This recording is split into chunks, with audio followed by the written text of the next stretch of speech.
쭉 뭐라 그럴까 전파가 온다.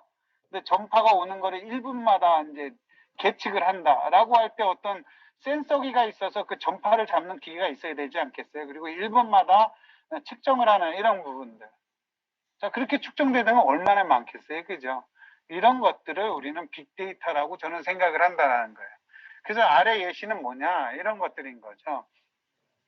2013년도에 유럽인들이 2일간의 크레딧 카드의 거래량들을 이제 온라인에 오픈이 돼 있더라고요. 그래서 제가 그거 들고 온 겁니다.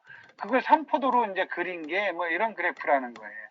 그래서 단 2일간에 거래된 삼포도량의 데이터가 뭐냐면 28만 건이라는 거예요. 이틀간의 거래가요. 그러면 이게 뭐 1년간의 거래라면 어떻게 되겠어요? 여기다 360으로 곱한 데이터라는 거겠죠. 그죠?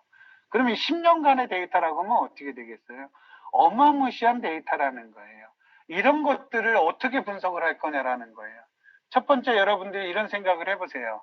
엑셀 데이터에서 예를 들면 이 정도는 28만 건 정도는 쉽게 들어갈 수 있을 거예요.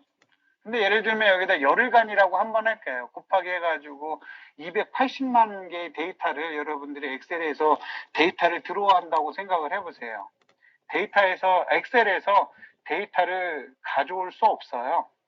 불러올 수가 없어요. 깨져가지고. 그런 정도의 데이터를 기본적으로 저는 빅데이터라고 얘기를 하는 거죠. 그러니까 엑셀 범위에서 벗어나는 데이터들.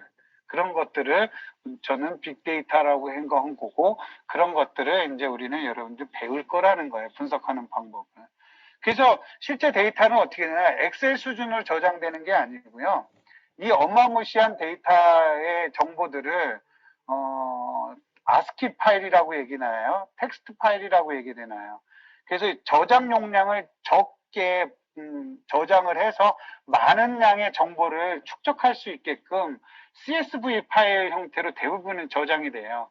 그 이유는 엑셀 파일로 저장되게 되면은 그쪽으로 저장되면서 많은 양의 메모리를 쓰거든요. 그러다 보면 이 불러오는데 한계가 있어서 뭐랄까 많은 양을 정보를 담으면서도 저장 용량이라고 얘기되나요? 이런 것들을 이제 적게 끌고 갈 수 있는 CSV 파일로 이제 저장을 해서 끌고 오게 되면 파이썬이라든지 텐서플로우에서 쉽게 데이터를 불러와서 빅데이터 분석을 할 수 있다라는 겁니다. 자, 이런 것들이 얘기하는 거고요. 그 다음에 이제 제가 보니까 깨졌더라고요. 그래서 이건 뭐냐 하면 코스피의 분단위 데이터를 제가 이제 어떻게 했냐, 작년도 8월서부터 금년도 2월 10일, 지난달이네요. 그러니까.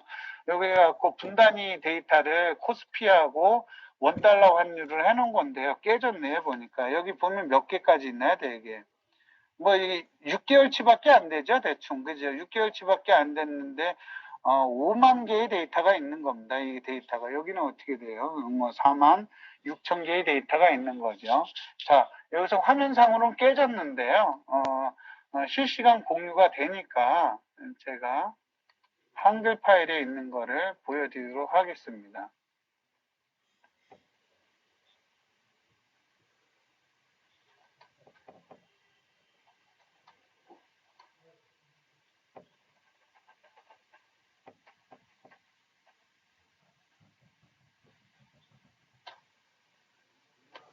자, 보이시나요, 이게요?